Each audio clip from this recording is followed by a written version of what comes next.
welcome to the Deep Dive.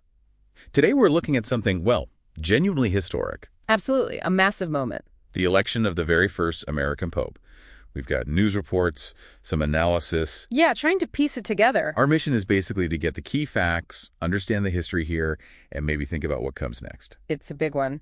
So May 8th, 2025, Cardinal Robert Prevost becomes Pope Leo XIV. The 267th Pope, successor to St. Peter, and the first American ever, over 2,000 years of history. And leading 1.4 billion Catholics worldwide.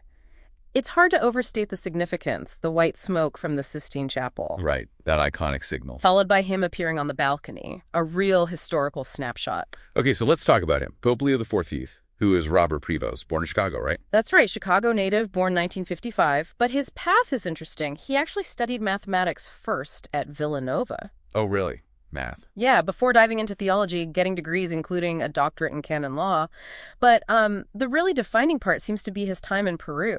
Decades there, wasn't it? As a missionary. Exactly. Long-time service. He became Archbishop of Chiclayo in Peru, even headed the Augustinian order globally twice. So deep roots outside the U.S., despite being American-born. Very deep. And he holds dual citizenship, American and Peruvian. Recently, Pope Francis brought him back to the Vatican, made him prefect for the dicastery for bishops in 2023. That's a pretty powerful job, overseeing bishop appointments. Hugely influential. And he became a cardinal. He was involved in reforms, too, like adding women to the group that votes on bishop nominations. Interesting. Gives a hint of his perspective, maybe. Could be, yeah. Okay, the election itself, the conclave, it's this whole secret, almost mystical process, isn't it? It really is. Steeped in tradition and spirituality. The cardinals, those under 80, are completely locked away. Extra omnes everyone out. In the Sistine Chapel, famously. No outside influence allowed. Zero. They vote in rounds, secret ballots needing a 2/3 majority. Then they burn the ballots. Black smoke means no pope yet. White smoke means we have a pope. Habemus papum. And this time it was pretty quick. Second day. Relatively, yeah. Sometimes they go on much longer. Now, the American aspect, this feels like the biggest headline. Wasn't there always this, unwritten rule against an American pope? There was definitely a long-standing, informal taboo, let's call it, a real reluctance. Why, though? The core concern was always about the United States being, well, a superpower. The fear was that an American pope might compromise the Holy See's perceived neutrality on the world stage. Ah, okay. That makes sense. So how did Prevost overcome that? Was it the Peru connection? That seems extremely likely. His decades in Peru, his Peruvian citizenship, it probably helped distance him from being seen only as an American candidate. It changed the optics. So less entangled with U.S. foreign policy directly, perhaps? Potentially, yes. Cardinal George of Chicago actually spoke about this issue years ago, highlighting those very concerns. Prevost's background might have been the key to easing them. He follows Pope Francis, who had a very distinct papacy for 12 years.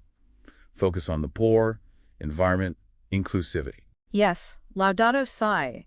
Outreach to LGBTQ plus communities, pushing for roles for women, Vatican reform. Quite a legacy. And Francis appointed Prevost to that key Vatican job. Does that suggest continuity?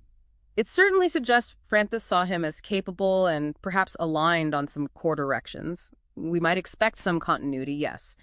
But every pope brings their own focus. What about his first words as Pope Leo XIV?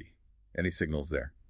He started with "Peace be with you all," gave a tribute to Pope Francis, mentioned his own Augustinian background, and called for building bridges and dialogue. Sounds like a unifying message. It does. A tone of collaboration, perhaps. What impact might this have, especially back in the U.S. Catholic Church? Well, it could be significant. Some U.S. conservatives were critical of Pope Francis, sometimes citing his Argentine background. An American pope might change that dynamic. And globally? It underscores the Church's global nature, definitely. Reactions seem mixed, but certainly enthusiastic among many American Catholics. And there's national pride in Peru, too. But it won't be easy. What challenges is he facing? Oh, quite a few. Declining church attendance, particularly in the West. The ongoing clergy sexual abuse crisis, which is far from resolved. Still a major issue. Absolutely. Then there's internal polarization, debates about women's roles, like ordaining female deacons. Vatican finances are also tricky. Budget deficits, pensions. And just navigating complex global politics and conflicts. Exactly. It's a demanding role on so many fronts. Let's talk about the name he chose, Leo IV. Is there significance there? Names are always significant. Leo often points to popes known for strong leadership, especially in challenging times. Think of Leo the late 19th, early 20th century. Known for social teachings, right?